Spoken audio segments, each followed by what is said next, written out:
नमस्कार, मैं आलोक तिवारी। आप लोगों का स्वागत है अपने YouTube channel target with Alok Tiwari GS Guru channel. आज हम जो है भारत के राष्ट्रपति एवं उनका कार्यकाल के बारे में चर्चा करेंगे और आपको ये बताएंगे कि भारत के राष्ट्रपति कब कब कौन कौन बना और उनके कार्यकाल में क्या क्या स्पेशल चीजें रही हैं और किस कंडीशन में कौन कौन बने हैं और इनका जो है विवरण किस किस अनुच्छेद में है और इसको याद करने का तरीका हम आपको बताएंगे। ठीक है ना? तो जैसा आपको पता है कि भारत जो है आजाद हुआ 15 अगस्त 1947 को और 15 अगस्त 1947 के बाद और उससे पहले ही भारत में जो है संविधान निर्माण करने के लिए 9 दिसंबर 1946 को संविधान सभा के द्वारा संविधान सभा का गठन किया गया था और उसके स्थायी अध्यक्ष बनाए गए थे और उसके बाद 11 दिसंबर 1946 को स्थायी अध्यक्ष डॉक्टर राजेंद्र प्रसाद बनाए गए थे संविधान सभा में। तो संविधान सभा के स्थायी अध्यक्ष थे डॉक्टर राजेंद्र प्रसाद। तो जब हमारा संविधान 26 जनवरी 1950 को बनकर के लागू हो गया और हमारा देश गणतंत्र हो गया पूर्ण रूप से। आपको पता भी होगा 26 जनवरी को गणतंत्र दिवस मनाया जाता है।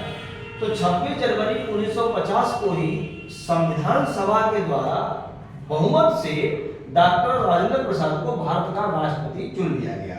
हालांकि निर्वाचित नहीं हुए थे। 26 जनवरी 1950 को जब भारत के राष्ट्रपति डॉक्टर राजेंद्र प्रसाद बने थे तो वे निर्वाचित नहीं हुए थे, मतलब संविधान सभा के द्वारा इनका काम किया गया था, निर्वाचित कर लिया गया था या इनको मनोनीत कर लिया गया था। तो भारत के प्रथम राष्ट्रपति डॉक्टर राजेंद्र प्रसाद 26 जनवरी 1950 से लेकर के 13 मई 1962 तक भारत के ये राष्ट्रपति रहे हैं। ठीक है?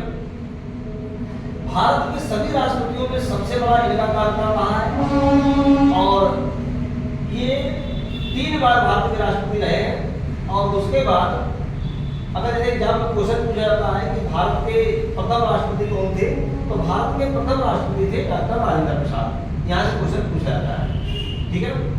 इसके बाद हाँ ये भी पूछ सकते हैं कि ये पहले निर्वाचित हुए, तो निर्वाचित नहीं हुए थे, संविधान सभा द्वारा इनको जो है मनोनीत कर लिया गया था।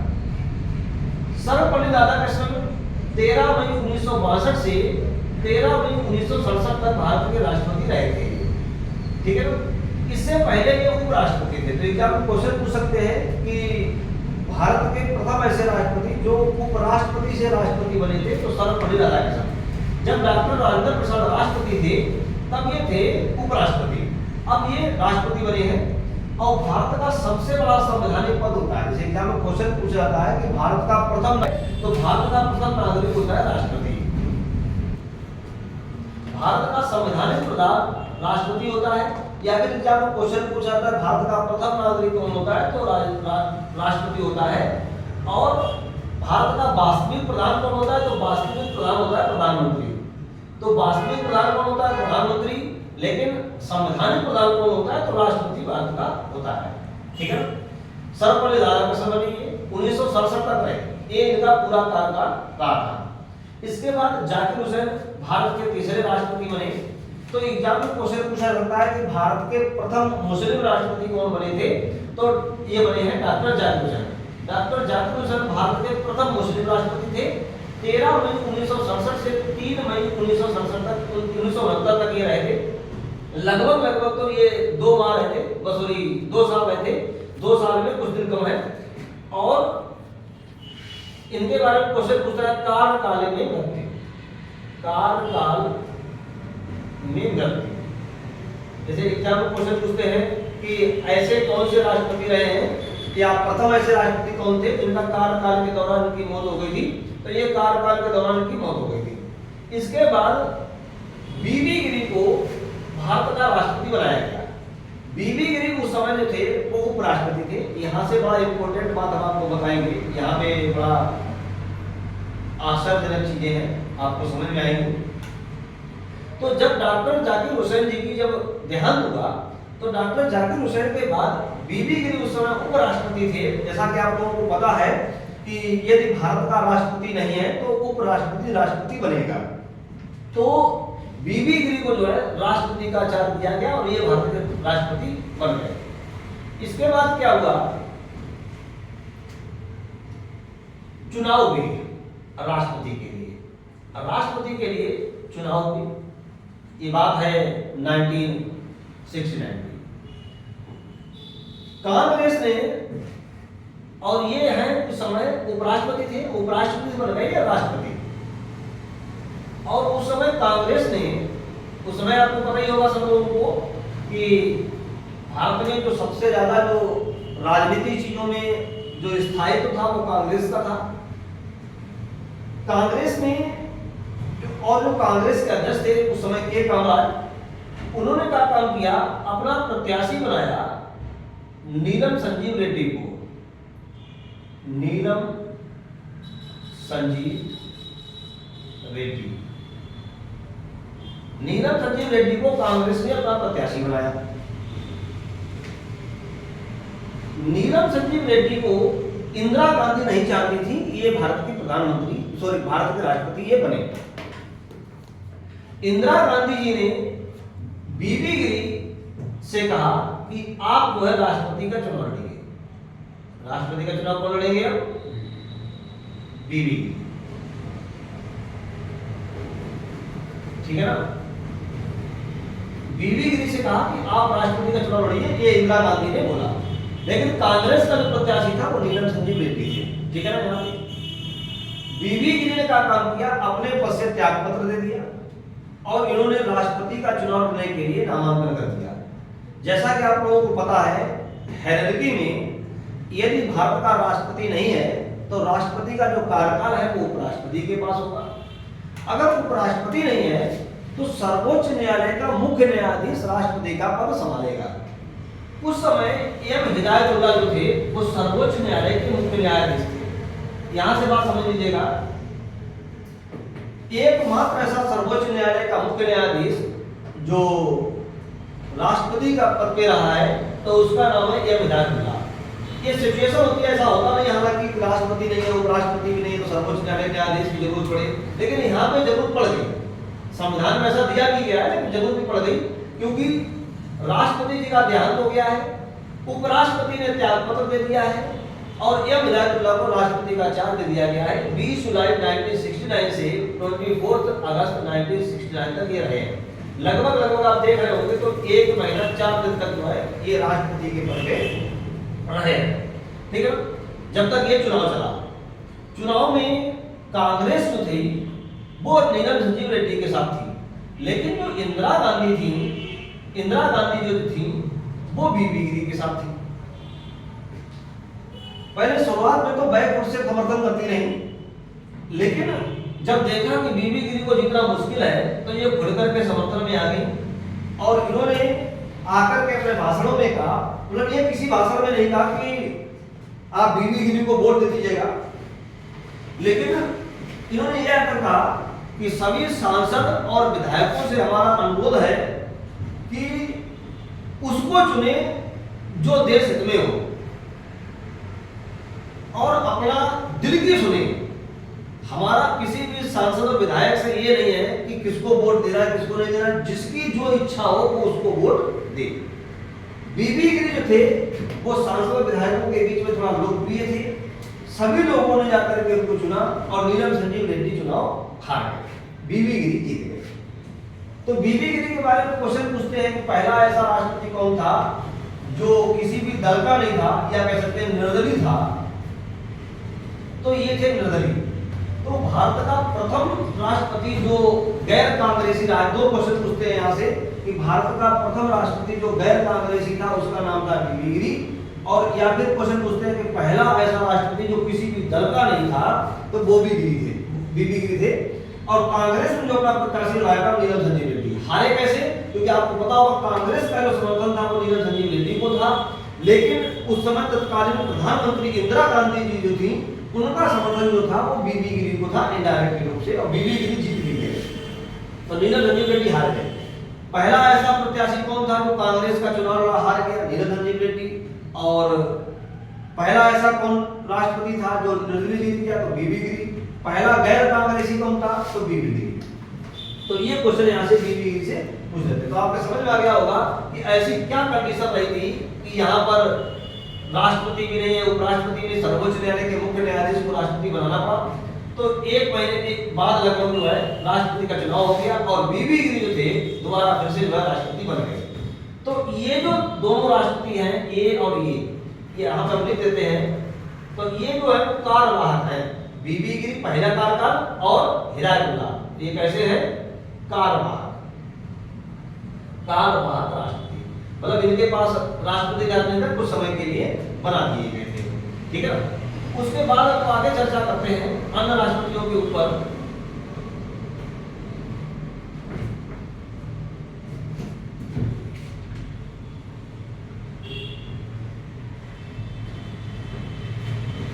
ठीक है ना। इसके बाद बीबी गिरी राष्ट्रपति बने और 24 अगस्त 1969 से 24 अगस्त 1974 तक ये रहे हैं।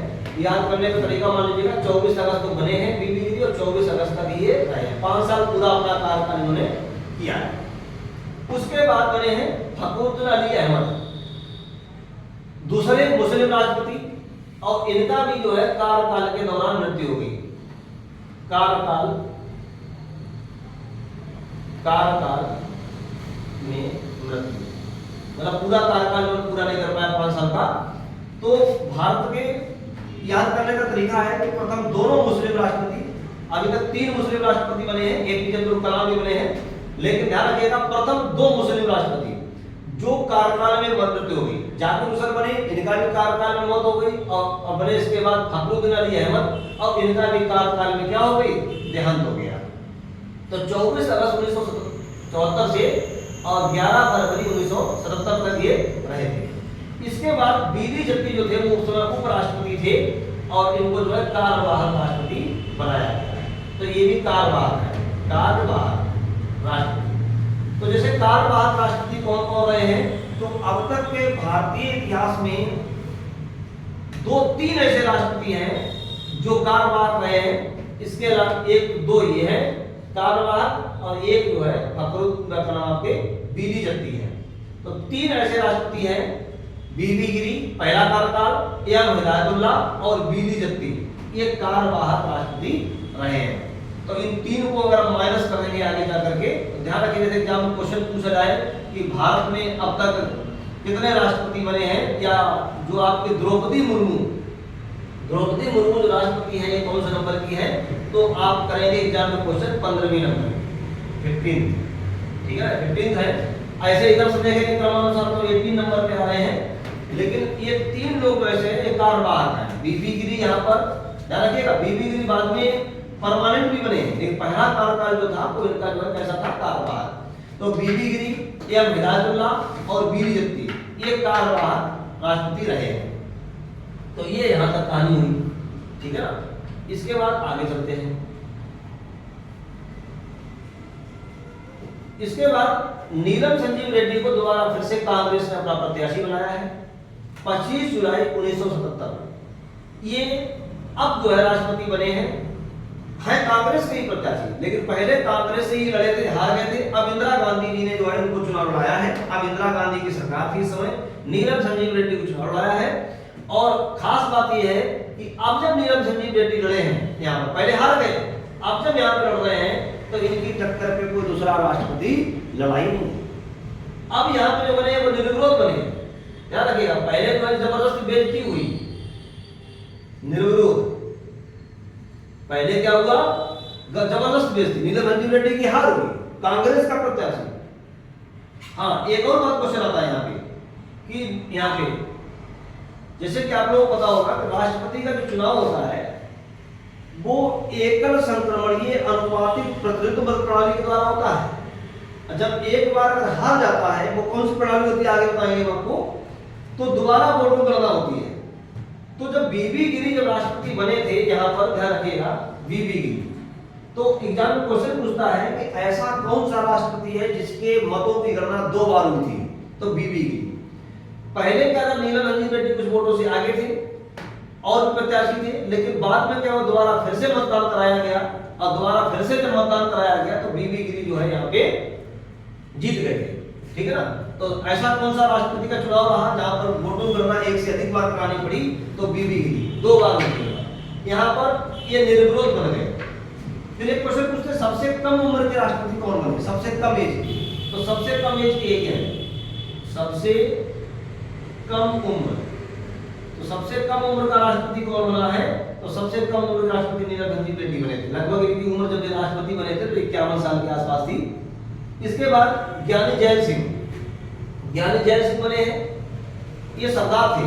जैसे अगर पूछा जाए प्रथम सरदार राष्ट्रपति कौन थे, तो ज्ञानी जैल सिंह प्रथम। और अभी तक अगर बात करोगे तो एक ही राष्ट्रपति ऐसे हैं जो सरदार बने हैं। इसके बाद आर वेंकटरमन, फिर शंकर दयाल शर्मा। यहाँ से क्वेश्चन ज्यादा नहीं पूछते हैं, यहाँ से अगर क्वेश्चन पूछेंगे तो केवल इतना आप पूछ लेंगे कि ऐसा कौन सा राष्ट्रपति है, तो कार्यकाल तो आपको याद होना चाहिए। अब प्रधानमंत्री पूछ लेते हैं। जैसे क्वेश्चन पूछा गया है कि राजीव गांधी जी को शपथ किसने दिलाई, तो आप देख लीजिएगा राजीव गांधी जो बने थे, इंदिरा गांधी का देहांत हुआ था 1984 में।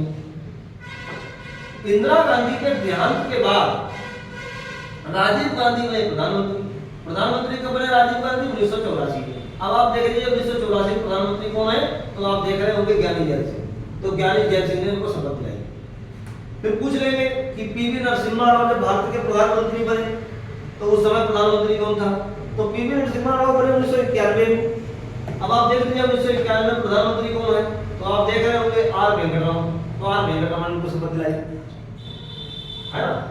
ये अगर पूछ लेंगे कि प्रधानमंत्री कौन थे, आपके पीवी नरसिम्हा राव। पीवी नरसिम्हा राव को शपथ जो है किस राष्ट्रपति ने दिलाई है, तो आप देख रहे होंगे 1991 में कौन राष्ट्रपति है, आर वेंकटरमन है। ठीक है ना। फिर पूछ लेंगे क्वेश्चन आपसे कि जब 2004 में डॉक्टर मनमोहन सिंह भारत के प्रधानमंत्री बने तो शपथ किसने दिलाई। अब देख लो 2004 में भारत का राष्ट्रपति कौन है, तो देख रहे होंगे 2004 में राष्ट्रपति कौन है, एपीजे अब्दुल कलाम है। तो इन्होंने दिलाई। मोदी जी को शपथ किसने दिलाई, तो 2014 में बने थे। तो 2014 में राष्ट्रपति कौन है, तो 2014 में राष्ट्रपति कौन है, प्रणब मुखर्जी है ना। तो इस प्रकार से आपको समय अगर याद है तो इस प्रकार से क्वेश्चन जो है आप सही कर सकते हो। हालांकि आगे चलते हैं और के आर नारायण पे पहुंचते हैं। यहाँ से क्वेश्चन पूछते हैं, एक क्वेश्चन यहाँ पे मात्र आता है कि भारत के प्रथम दलित राष्ट्रपति कौन थे। भारत के प्रथम दलित राष्ट्रपति कौन थे, तो भारत के प्रथम दलित राष्ट्रपति थे के आर नारायण। ठीक है। इसके बाद एपीजे अब्दुल कलाम बने हैं। ये मुस्लिम के रूप में देखोगे तीसरे राष्ट्रपति हैं और उनको मिसाइल मैन कहा जाता है। यहाँ से क्वेश्चन जो है पूछते हैं कि किस राष्ट्रपति को मिसाइल मैन कहा जाता है, मिसाइल मैन ऑफ इंडिया। तो इनको जो है मिसाइल मैन कहा जाता है क्योंकि इन्होंने कई एक मिसाइलों का जो है परीक्षण किया है और ये साइंटिस्ट थे, तो इसलिए इनको जो है मिसाइल मैन कहा जाता है। ठीक है ना। इन्होंने एक योजना भी चलाई थी। अगर आप बात करोगे तो एक क्वेश्चन आता है पूरा योजना किसकी है, पूरा कई बार एग्जाम में क्वेश्चन पूछा गया है। तो पूरा योजना जो है इन्होंने चलाई थी और इन्होंने पूरी जो संपत्ति जो थी वो पूरा एक ट्रस्ट बनाया था, उसी में दान कर दी थी इन्होंने। इसका फुल फॉर्म है providing urban amenity in rural area. Providing urban amenities in rural area, मतलब रूरल एरिया में शहरी सुविधाएं जो है पहुंचाने के लिए इन्होंने योजना चालू की थी 2003 में। तो 2003 में पूरा योजना इन्होंने चालू की थी। इसके बाद क्वेश्चन पूछ लेते हैं कि भारत की प्रथम महिला राष्ट्रपति कौन थी। तो भारत की प्रथम महिला राष्ट्रपति जो है वो प्रतिभा पाटिल है, प्रथम महिला राष्ट्रपति। इसके बाद द्रौपदी मुर्मू। रामनाथ कोविंद जो है भूमि दलित है, लेकिन एग्जाम क्वेश्चन पूछ लेंगे प्रथम आपका एक एससी होता है, एक एसटी होता है, राष्ट्रीय जनजाति। तो जो जनजाति जो है अनुसूचित जनजाति, तो अनुसूचित जनजाति द्रौपदी मुर्मू बनी। तो पूछ लेंगे ये किस राज्य की है, तो आप लोगों में से कोई बता सकता है। भारत की जो दूसरी महिला राष्ट्रपति बनी द्रौपदी मुर्मू, तो ये कहाँ की है। ठीक है ना। इस बात को जो इस क्वेश्चन को आप लोग जो है देखिएगा तो पता होगा आप लोग कहाँ के हैं। उड़ीसा। कहाँ की है, उड़ीसा। तो ये द्रौपदी मुर्मू जो है उड़ीसा से, और ये एसटी है और ये 15वीं राष्ट्रपति है। तो अब तक भारत में अगर आप देखोगे पूछा है द्रौपदी मुर्मू कौन से नंबर के राष्ट्रपति हैं, तो ये 15वीं है। लेकिन अगर हम उनको मिला दें काल में भी, अगर उनको मिला दें जो बनी है कार्यकाल जो बने हैं, तो वो कितने हो गए 18। तो इधर से देखेंगे तो 18। लेकिन अगर पूछा जाए कि अब तक कितने ऐसे राष्ट्रपति बने हैं या फिर ये द्रौपदी मुर्मू कौन से नंबर के राष्ट्रपति है, तो ये कार्यवाहक राष्ट्रपति कौन कौन रहे? 3 रहे, बीबी गिरी, एम हिदायतुल्लाह और बीडी जत्ती। तो ऐसा कौन सा जो है सर्वोच्च न्यायालय का मुख्य न्यायाधीश है जो राष्ट्रपति रहा है? तो एम हिदायतुल्लाह है। अगर सर्वोच्च न्यायालय का मुख्य न्यायाधीश भी नहीं है तो कौन राष्ट्रपति होगा? तो सर्वोच्च न्यायालय का उसके बाद जो वरिष्ठतम व्यक्ति होगा वो सर्वोच्च न्यायालय का जो कार्यभार भी ग्रहण करेगा और भारत का राष्ट्रपति का कार्यभार ग्रहण करेगा। लेकिन ऐसा होता नहीं है। हाँ, अब एक क्वेश्चन आता है राष्ट्रपति को शपथ कौन दिलाता है? तो राष्ट्रपति को शपथ दिलाता है उपराष्ट्रपति। कौन दिलाता है? उपराष्ट्रपति। हाँ, ये जो यहाँ पे थोड़ा गलती हो गई है, देखिएगा जो राष्ट्रपति को अगर पूछा जाए कि शपथ कौन दिलाता है, शपथ की बात की जाए तो शपथ दिलाता है सर्वोच्च न्यायालय का मुख्य न्यायाधीश CJI, chief justice of India, CJI. सर्वोच्च न्यायालय का जो मुख्य न्यायाधीश होता है वो राष्ट्रपति को शपथ दिलाता है। लेकिन अगर पूछा जाए तो राष्ट्रपति अपना इस्तीफा किसको देता है? तो अपना इस्तीफा देता है उपराष्ट्रपति को। अपना इस्तीफा किसको देगा? तो अपना इस्तीफा देगा उपराष्ट्रपति को। राष्ट्रपति उपराष्ट्रपति को, उपराष्ट्रपति राष्ट्रपति को इस्तीफा सौंपता है, ठीक है ना। लेकिन शपथ कौन दिलाता है? तो सर्वोच्च न्यायालय का मुख्य न्यायाधीश राष्ट्रपति को शपथ दिलाता है।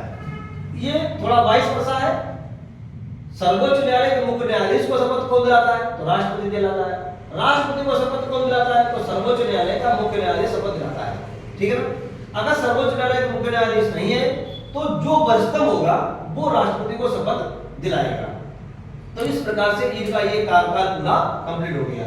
अब हम चर्चा ये करेंगे कि इनका विवरण जो है वो किस अनुच्छेद में है, ठीक है ना। चलिए अब हम इसको रफ कर देते हैं। अगर किसी की स्क्रीनशॉट लेना है तो ले सकता है। हैं कि भारत के राष्ट्रपति जो है इनको क्रमानुसार याद कैसे किया जाए। जैसे कभी पूछ लेते हैं कि भारत के तीसरे राष्ट्रपति कौन से थे, चौथे कौन से थे, या पूछ लेंगे 5वें राष्ट्रपति कौन से थे। तो इनको अगर एक शॉर्टकट अगर याद करते हैं तो पूरा याद हो जाएगा, ठीक। राजेंद्र ने राधा से कहा, क्या कहा कि जाकिर की बीवी गिरी फखरुद्दीन के ऊपर, किसके ऊपर गिरी? फखरुद्दीन के ऊपर। नाम क्या था उसका? नीलम संजीव रेड्डी सिंह वेंकट रमन शंकर दयाल शर्मा। थोड़ा बड़ा नाम है, याद कर लीजिएगा। तो राजेंद्र ने राधा से कहा कि जाकिर की बीवी गिरी फखरुद्दीन के ऊपर, नाम था नीलम संजीव रेड्डी सिंह वेंकट रमन शंकर दयाल शर्मा, ठीक है। तो भारत के प्रथम राष्ट्रपति कौन है? डॉक्टर राजेंद्र प्रसाद। दूसरे कौन है? सर्वपल्ली राधाकृष्णन। तीसरे कौन है? डॉक्टर जाकिर हुसैन। चौथे बीबी गिरी, ध्यान रखें, चौथे हैं बीबी गिरी। पांचवें फखरुद्दीन अली अहमद, इनका पूरा नाम है फखरुद्दीन अली अहमद, ये नाम लिखे हुए हैं, ठीक है ना। और इसके बाद छठे हैं नीलम संजीव रेड्डी। सातवें हैं ज्ञानी जैल सिंह, ये पूरा नाम है ज्ञानी जैल सिंह। वेंकट रमन ये है आपके 8वें। और 9वें हैं शंकर दयाल शर्मा। शंकर दयाल शर्मा तक याद कर लीजिएगा, यहां तक हम आ गए। शंकर दयाल शर्मा, ठीक है ना। ये कार्यवाहक राष्ट्रपति बीच में दो है, ये एम हिदायतुल्लाह और बीडी जत्ती, इनको माइनस कर दिया। बीबी गिरी जो है, ध्यान रखिएगा, बीबी गिरी के बारे में याद कर लीजिएगा। बीबी गिरी राष्ट्रपति भी रहे, बीबी गिरी उपराष्ट्रपति भी रहे, बीबी गिरी कार्यवाहक राष्ट्रपति भी रहे। 3 चीजें रखिएगा, बीबी गिरी राष्ट्रपति भी है, बीबी गिरी उपराष्ट्रपति भी रहे और बीबी गिरी कार्यवाहक राष्ट्रपति भी रहे, ठीक। तो ये कार्यवाहक है, चलिए इनको काउंट करते हैं, यहाँ से काउंट करेंगे, ठीक है। तो ये 9वें राष्ट्रपति है, ठीक है। अब अगर पूछा जाता है इसके बाद, तो इसके बाद आप याद कर लीजिएगा के.आर. नारायण। तो आपके 10वें हो गए के.आर. नारायण। 10वें कौन है? के.आर. नारायण। 11वें ए.पी.जे. अब्दुल कलाम, 12वें प्रतिभा पाटिल, 13 प्रणब मुखर्जी, 14 रामनाथ कोविंद और 15वें जो राष्ट्रपति हैं वो द्रौपदी मुर्मू है। तो यहाँ से तो आपको पता ही होगा ए.पी.जे. अब्दुल कलाम के बाद के.आर. नारायण प्रथम दलित राष्ट्रपति हमने बताया है। यहाँ से तो सबको पता होगा, ए.पी.जे. अब्दुल कलाम, प्रतिभा पाटिल, प्रणब मुखर्जी, रामनाथ कोविंद और वर्तमान में कौन है? द्रौपदी मुर्मू। तो भारत की वर्तमान जो है राष्ट्रपति जो है वो द्रौपदी मुर्मू है। तो ये राष्ट्रपति को याद करने का तरीका है, ठीक है। अब अगला जो हम चर्चा करेंगे तो ये चर्चा करेंगे कि किस अनुच्छेद में कितना विवरण है, ठीक है। तो इसको हम शॉर्ट को रफ करते हैं, आगे देखते हैं, ठीक है। देखिए जब हम लोग पेपर देने जाते हैं तो हमने देखा है कि अगर हम लोग जो है 10 एग्जाम देते हैं तो 10 एग्जाम में से आप मान चलिएगा कि 8 एग्जाम में एक क्वेश्चन यहाँ से जरूर पूछ लेते हैं कि राष्ट्रपति के बारे में कौन से आर्टिकल में क्या विवरण है। तो राष्ट्रपति का जो विवरण है लगातार जो है वो आपके आर्टिकल 52 से स्टार्ट होता है, आर्टिकल 52 से और आर्टिकल 62 तक। ये आपके 11 आर्टिकल हैं जिनमें राष्ट्रपति का विवरण है लगातार, अगर आप बात करेंगे ठीक। तो 1 2 3 4 5 6 7 8 9 10 और 11, तो टोटल अनुच्छेद कितने हैं? 11। तो 11 अनुच्छेदों में राष्ट्रपति का विवरण है, उसके बाद उपराष्ट्रपति का विवरण चालू हो जाता है ठीक। तो इसको याद करने का एक तरीका है, हालांकि सबके अलग अलग तरीका हो सकते हैं, आपके पास हो सकता है लोगों के पास अलग तरीका हो, लेकिन हमारे पास एक तरीका है राता नारी पकुआ देशम। कोई शॉर्ट ट्रिक नहीं है, आपको पता होना चाहिए। शॉर्ट ट्रिक तभी काम करती है जो आपको याद हो, अगर याद नहीं है तो शॉर्ट ट्रिक कोई काम नहीं करेगी। तो इसका क्रम है राता। तो आर्टिकल 52 में क्या है? भारत का राष्ट्रपति होगा, भारत का राष्ट्रपति होगा, आर्टिकल 52। आर्टिकल 53 में क्या है? भारत के कार्यपालिका शक्ति, भारत की कार्यपालिका शक्ति राष्ट्रपति में निहित होगी, आर्टिकल 53। भारत की कार्यपालिका शक्ति राष्ट्रपति में निहित होगी, अनुच्छेद 53। 54 में क्या है? राष्ट्रपति का निर्वाचन, राष्ट्रपति का निर्वाचन। आर्टिकल 55 में क्या है? निर्वाचन की रीत, निर्वाचन की रीत, रीत है ना, रीत, निर्वाचन की रीत। आर्टिकल 55 ये पूछ लेते हैं कि 54 में क्या है, 55 में क्या है? तो ना से निर्वाचन, री से रीत, ठीक है ना। तो ये तो सबको पता होता है राष्ट्रपति का निर्वाचन होता है, निर्वाचन की रीत होता है, लेकिन हम लोग क्या काम करते हैं? अनुच्छेद आगे पीछे कर लेते हैं, उसके लिए शॉर्ट ट्रिक है केवल। तो निर्वाचन की रीत, रीत कैसे है आप लोगों को पता है? अनुपातिक प्रतिनिधित्व संक्रमणीय पद्धति के द्वारा इसका निर्वाचन होता है। फिर आर्टिकल 56 में क्या है? पदावधि, राष्ट्रपति की पदावधि। तो राष्ट्रपति की पदावधि होती है, आप लोगों को पता है 5 साल। 5 साल तक भारत का राष्ट्रपति रहता है, ठीक है ना। और राष्ट्रपति का क्वेश्चन पूछे थे, राष्ट्रपति के निर्वाचन में कौन कौन भाग लेता है? तो राष्ट्रपति के निर्वाचन में लोकसभा भाग लेती है, राज्यसभा भाग लेती है और प्लस विधानसभा, विधानसभा भाग लेती है, ठीक है ना। तो सभी राज्य भाग लेते हैं और 3 केंद्र शासित राज्य हो गए हैं, जम्मू कश्मीर, दिल्ली और पुडुचेरी। तो जितने भी जहां भी विधानसभा में मिला के याद रखिएगा कि लोकसभा, राज्यसभा और विधानसभा, जहां भी विधानसभा है राष्ट्रपति के निर्वाचन में भाग लेगी। तो राष्ट्रपति के निर्वाचन में लोकसभा, राज्यसभा और विधानसभा भाग लेती है, जबकि ध्यान रखिएगा उपराष्ट्रपति में लोकसभा और राज्यसभा भाग लेती है, विधानसभा भाग नहीं लेती है। त्रयाद हो जाएगा, उपराष्ट्रपति में विधानसभा नहीं भाग लेती है, राष्ट्रपति में लोकसभा और राज्यसभा, ठीक। इसके बाद पुनर्निर्वाचन, आर्टिकल 57, मतलब राष्ट्रपति का एक बार कार्यकाल होने के बाद दोबारा राष्ट्रपति चुनाव लड़ सकता है, ये दे रखा है पुनर्निर्वाचन के लिए शर्तें। इसके बाद अर्हताएं, कौन राष्ट्रपति का चुनाव लड़ सकता है?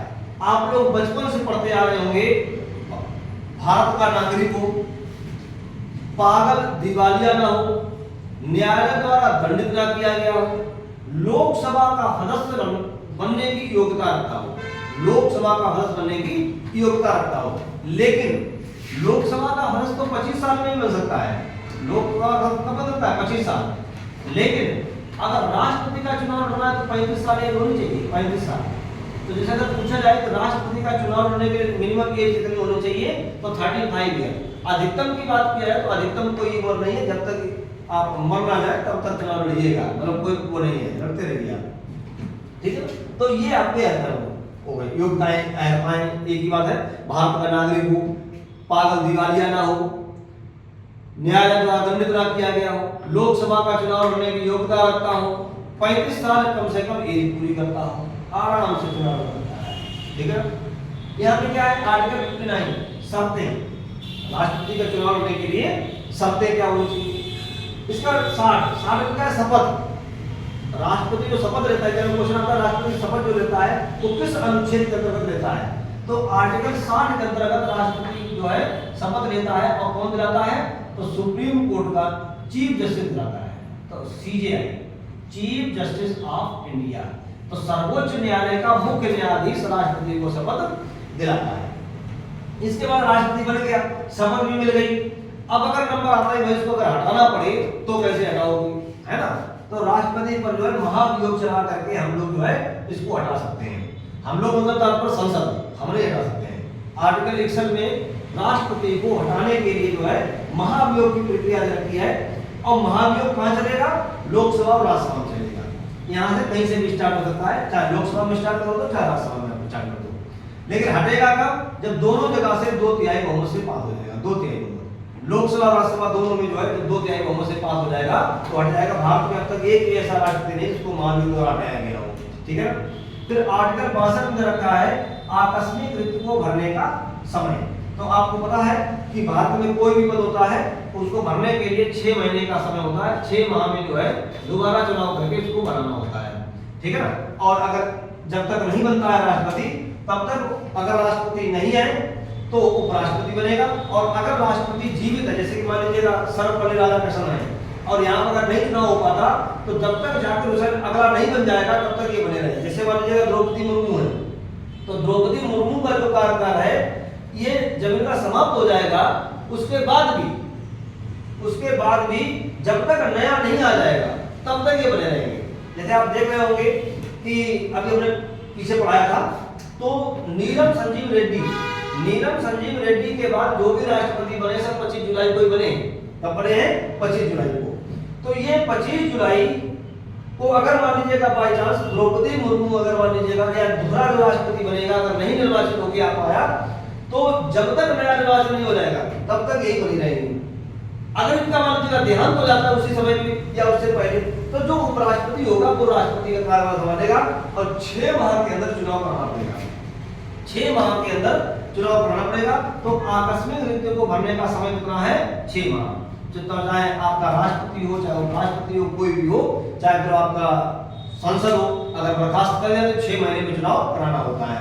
विधायक अगर मान लीजिए नहीं जाए तो 6 महीने में, सांसद नहीं है तो 6 महीने का, ग्राम पंचायत प्रधान नहीं है तो 6 महीने में, सदस्य नहीं है तो 6 महीने में, कोई भी होता है इनका सबका समय ऐसा होता है कि 6 माह में दोबारा निर्वाचित होकर के इनको आना होता है। तो ये इनका पदावधि हो गया आर्टिकल 62 में। उसके अलावा राष्ट्रपति के पास कई एक कार्य है, जैसे आपको पता होगा कि राष्ट्रपति को वीटो पावर दे रखा है, राष्ट्रपति को आपातकाल शक्तियां दे रखी है। जैसे कि आपको पता होगा आर्टिकल 52 में जो केंद्रीय आपातकाल, आर्टिकल 352 बात कर रहे हैं और 356 में राज्य आपातकाल, 360 में आपका वित्तीय आपातकाल। तो ये आपातकालीन शक्तियां किसके पास है? राष्ट्रपति के पास है। इसके अलावा राष्ट्रपति के पास कई एक शक्तियां होती हैं, विधायी शक्तियां भी हैं। जब लोकसभा राज्यसभा से कोई बिल पास हो जाता है तो राष्ट्रपति पास करता है। जब तक राष्ट्रपति पास नहीं कर देगा तब तक कोई भी बिल एक्ट नहीं बनेगा। जैसे बात ध्यान रखिएगा, जैसे एक होता है बिल, ये बहुत इंपॉर्टेंट है। बिल जो होता है वो एक्ट कब बनता है? बिल मतलब होता है विधेयक। बिल क्या होता है? विधेयक। और एक्ट क्या होता है? अधिनियम। तो जब कोई भी बिल जो है या कोई भी विधेयक जब लाया जाता है पार्लियामेंट में, तो चाहे लोकसभा में लाओ चाहे राज्यसभा में लाओ, एक ऐसा बिल है आपका धन विधेयक। तो धन विधेयक जो होता है वो लोकसभा में नहीं आता है, राज्यसभा में नहीं आ सकता है। इसके अलावा आपके सभी बिल जो है वो राज्यसभा में जाओ चाहे लोकसभा में जाओ। तो जब लोकसभा में लाएगा मान लीजिएगा बिल, तो पहले आप लोकसभा से पास कराइएगा, फिर इसके बाद राज्यसभा से पास कराइएगा। तो दोनों जगह से पास हो जाता है। फिर जब जाता है प्रेसिडेंट के पास, प्रेसिडेंट जब पास कर देता है तब वो एक्ट बन जाता है। जैसे मुझे बिल और एक्ट में क्या अंतर होता है, विधेयक और अधिनियम में क्या अंतर होता है? तो जब पार्लियामेंट में कोई प्रस्ताव पास होता है तब वो बिल होता है, और लोकसभा, राज्यसभा और राष्ट्रपति तीनों जब पास कर देते हैं तब वो एक्ट बन जाता है। तो राष्ट्रपति को विधायी शक्तियां भी हैं, राष्ट्रपति के पास वित्तीय शक्तियां भी हैं, राष्ट्रपति के पास आपातकालीन शक्तियां भी हैं। तो राष्ट्रपति जो है भारत का सर्वोच्च नागरिक है, और जो भी कार्य होते हैं, जैसे विधान परिषद आपका कोई भी काम करती है राष्ट्रपति के नाम पर ही करती है, ठीक है। तो इसीलिए भारत का जो संवैधानिक प्रधान होता है वो राष्ट्रपति होता है, जबकि भारत का जो समस्त शक्तियां, जो विधायक आपका जो वास्तविक शक्तियां जो है वो प्रधानमंत्री में निहित है। तो ये हमने आपको राष्ट्रपति के बारे में बताया है। अगली क्लासों में राष्ट्रपति के बारे में हम डिटेल में बताएंगे। Okay, thank you.